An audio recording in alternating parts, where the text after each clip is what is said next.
My dad works in B2B marketing. He came by my school for career day and said he was a big ROAS man. Then he told everyone how much he loved calculating his return on ad spend. My friends still laugh at me to this day. Not everyone gets B2B, but with LinkedIn, you'll be able to reach people who do. Get a $100 credit on your next ad campaign. Go to linkedin.com/results to claim your credit. That's linkedin.com/results. Terms and conditions apply. LinkedIn, the place to be, to be. Now, before we start, you might want to check out our other podcasts covering topics like personal development and minimalism, money, health, relationships, and more. So to optimize your life in other areas, just search for Optimal Living Daily in your podcast app. Now on to the show. This is Optimal Relationships Daily, Getting Started with Intentional Parenting by Shawna Scafe of simpleonpurpose.ca. Hello, everybody. I am your host, Greg Audino, and welcome to Optimal Relationships Daily. Today, we are going to be hearing from Shawna Scafe on what intentional parenting is all about. This is a great post on mindfulness and more, and it is just swell to be here sharing Shawna's insights with you. So, let's hear it and start optimizing your life. Getting Started with Intentional Parenting by Shawna Scafe of simpleonpurpose.ca. Have you ever met a family and looked at their lifestyle or traditions or way of interacting and thought, yeah, they've got that something? Maybe they're traveling around the world or homesteading on an acreage or left the rat race and moved to an island for the slow life. These are the kind of people who always make you stop and look at yourself a little crooked. Holding an iPhone in one hand, a baby in another, putting on yet another show of Diego, tossing toast around the breakfast table and talking into your coffee cup about wishes and dreams. What's different about them and me? It isn't a coincidence in how they're raising their kids. It is intentional. You could even say, oh, that's Lisa for you. She's always doing something weird like traveling the world in an RV with her family for fun. It's more than that. She has purpose, passion, and follows through. She's molding her kids with intention by following the dreams in her heart instead of making excuses for reasons not to. Which, life with little babies, that's kind of my jam. I'd rather stay at home where there are beds for everyone and snacks and my sweatpant collection that's been carefully curated to match my lipstick. I've said before, I feel like I'm leaving that bottleneck of the baby stage. Really, I'm kind of pushing myself through the door because my youngest isn't even crawling yet. It is just time. I felt a push to recognize where I'm running on autopilot and make some changes to take the wheel. This new year, Connor and I were sitting at our table at the end of the night and did something we've never done. We talked about our own goals and dreams for ourselves individually and our family. I've talked about it on my post titled, How to Get Started with Intentional Living. It's been almost 4 months, and I struggle because I feel like I haven't really put those words into much action yet.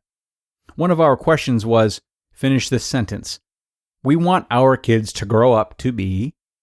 Of course, we want our kids to be the total package, and if you ask their grandma, they undoubtedly will be.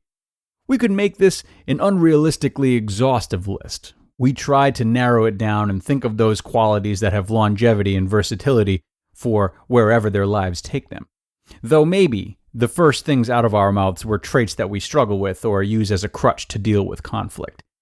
So we have this list of what we think a kick-ass adult looks like, and we overlay it on the toddler version of our children. It's not an easy fit, of course, because you can't put a 3-piece suit on a caveman and call him Don Draper. Unless you're Clinton and Stacy, then carry along, makeover savants. So this is where we're at now. How do we get from I hate pants, tea bags, and white toothpaste to emotionally intelligent, productive citizen, or whatever traits you deem valuable in adulthood? Some things are easier to teach than others, but I'm starting with a couple of thoughts. One, like Lisa and her husband, making their kids travel companions for a life-changing adventure, the best way to teach them is to model it. Well, unless we're raising cheese-eating, floor-sweeping, laughing women who randomly break into song, let's hope they pick up some more useful traits from their father and the people we surround ourselves with. Pretty sure this is why godparents were invented. Also pretty sure I should start being more like the qualities we listed instead of spending too much time letting Netflix ask me if I'm still watching. 2. This is the intentional part. This is where I feel most lost with what to do next, because what is next is another day of practicing it all. This is the training, the daily mindfulness, the reactions we have to them, the proactive things we chose to do, our habits and actions, how we treat our spouses, ourselves, our friends. Some parents pursue intentional parenting to the point of taking courses, following monthly plans and workbooks on how to do this. I say high five to them. I'm still struggling with getting the toilet scrubbed and sleeping through the night on the regular. I don't feel guilty that I have been on autopilot over these past few years.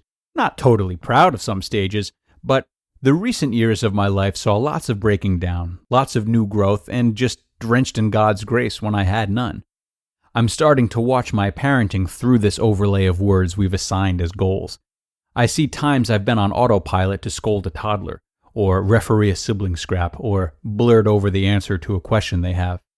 Or even more than that, times I did not honor who my child is at their core.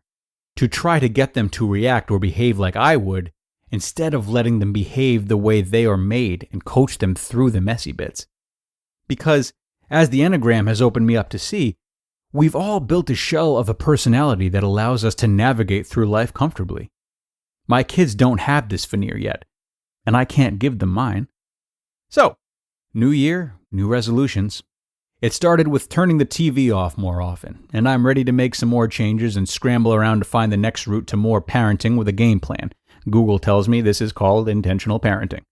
A part of me is overwhelmed by getting this list to become lesson. The other part of me rolls her eyes and sips her coffee. My kids will be fine, I know. But like every parent, we always want our kids to be more, have more, do more than we were ever able to do. You just listened to the post titled Getting Started with Intentional Parenting by Shawna Scafe of simpleonpurpose.ca. Big thanks to Shawna, especially for bringing some humor to us on an otherwise ordinary Thursday. Very grateful for her words today.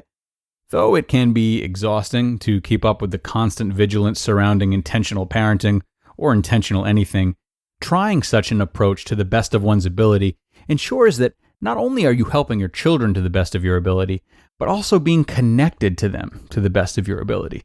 With intention comes specificity, and with specificity comes a bond that really has little to no room to be broken. And with that, we're going to wrap things up. Thanks for joining me today, and remember the importance of modeling the type of behavior you'd like your kids to follow. Don't worry about what you did in college. They don't have to know. You can start modeling now. You heard it here. I'll see you tomorrow, where your optimal life awaits.